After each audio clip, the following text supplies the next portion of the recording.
आज या ठिकाणी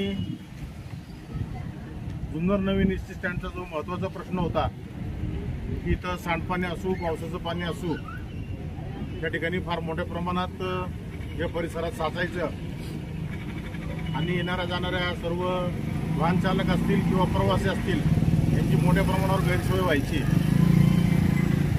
आपल्या तालुक्याच्या रणरागिणी माननीय सौ आशाताई बुचके यांच्या निदर्शनास ही गोष्ट आल्यानंतर त्यांनी ताबडतोब नगरपालिका प्रशासनाला आदेश दिले की ह्या पाण्याचा निचरा होणं अत्यंत गरजेचं आहे। याला अनुसरून तुम्ही सर्वे करून एस्टिमेट करा, मी त्याला ताबडतोब मंजुरी आणते आणि केवळ 2 महिन्याच्या अंतरामध्ये या ड्रेनेज लाईनची जे काम आहे त्या कामाला त्यांनी मंजुरी आणली आणि आज त्या कामाचं भूमिपूजन माननीय सौ आशाताई बुचके यांच्या अध्यक्षतेखाली त्याचप्रमाणे तालुक्याचे भाजपचे प्रमुख माननीय संतोष नानाजी खैरे असतील आणि भाजपचे सर्व कार्यकर्ते पदाधिकारी या ठिकाणी या कार्यक्रमाला उपस्थित राहिलेले आहेत।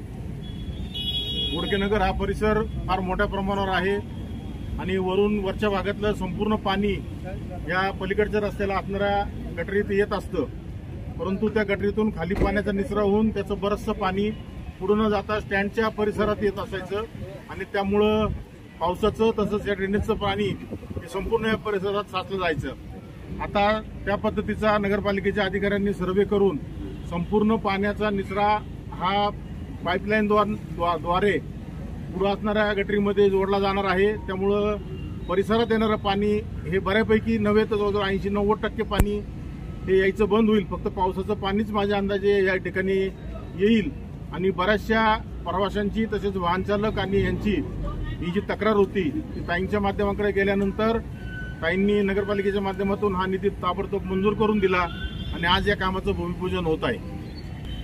मेयर साहेब, जुन्नर शहरात वारंवाररित्या नगरपालिकेला कळवलेलं आहे की तुमच्या मागील रस्त्याला पाणी जमा होतं। तिथं काही काळापूर्वी नगरपालिकेने मोठा उपद्रव केला होता की मुरुम टाकला होता, त्याच्यामुळे अजून हाल व्हायला सुरुवात झाली होती। आत्ता हे जे आपण योजना आखतायत याच्यात तो त्रास कमी होईल का?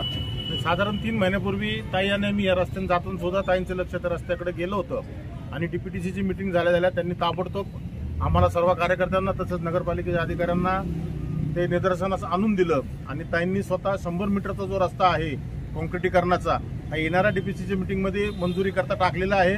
लवकरच त्या कामाला मंजुरी मिळून तो काँक्रीटचा रोड सुद्धा 100 मीटरचा दिवाळीपर्यंत पूर्ण होईल अशी अपेक्षा आहे। आज जुन्नर शहराच्या असणाऱ्या लगत नवीन एसटी स्टँड आणि या नवीन एसटी स्टँड नाव नवीन एसटी स्टँड आहे, पण गेल्या महिन्यात या परिसरात विद्यार्थ्यांच्या गाड्या सुटण्याच्या अडचणीमुळे मी या ठिकाणी आलेली असताना माझ्या लक्षात आलं की पाऊस नुकताच त्यावेळी सुरू झाला होता आणि पावसाचं पाणी गढूळ पाणी घाण पाणी इथे येताना दिसलं, ते सांडपाण्याचं देखील पाणी होतं आणि मग त्यावेळेला मी विचारलं की ही परिस्थिती कशी आहे, या पाण्यातून जाणारे विद्यार्थी या पाण्यातून जाणाऱ्या आमच्या महिला भगिनी शेतकरी यांना किती त्रास होईल आणि म्हणून या ठिकाणी डेंग्यूसारखे आजार वाढत आहेत आणि मग याच्यावर कसं काय आपल्याला पर्याय काढता येईल। तर अनिलजी असतील, आमचं रोहित असेल, या ठिकाणी अनिल रोकडे असतील, सगळ्यांना मी बोलवून घेतलं।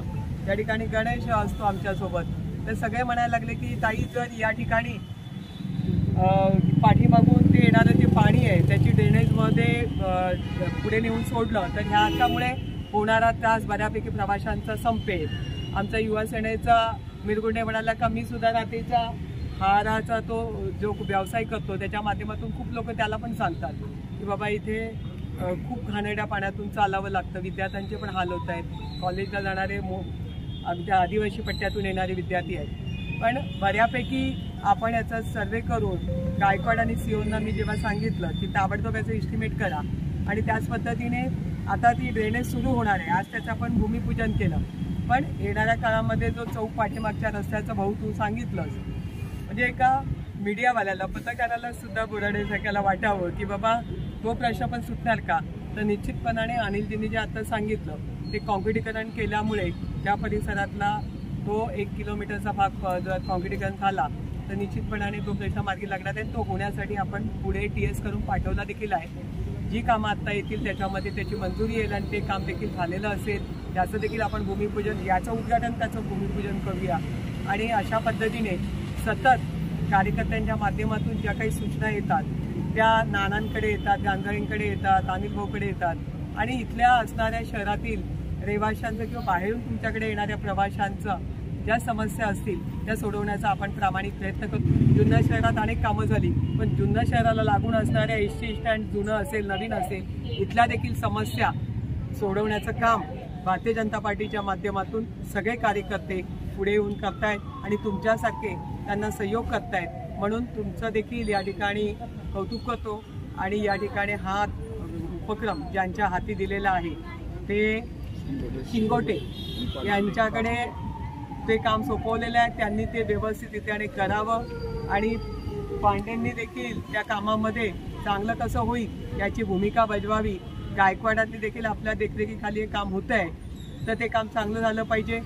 माझं म्हणणं 2 पैसे जादा लागले तर चालतील, पण काम व्यवस्थित झालं पाहिजे. काम पुन्हा पुन्हा होत नाही, कोणी लक्ष देत नाही. त्यामुळे हे काम चांगलं होईल. रहिवाशांच्या दृष्टीने, माझ्या येणाऱ्या सर्व प्रवाशांच्या दृष्टीने ते हिताचं राहील अशा पद्धतीचा विश्वास मी या ठिकाणी देते आणि माझ्या शब्दांना विराम देते. जय हिंद, जय महाराष्ट्र, जय श्री.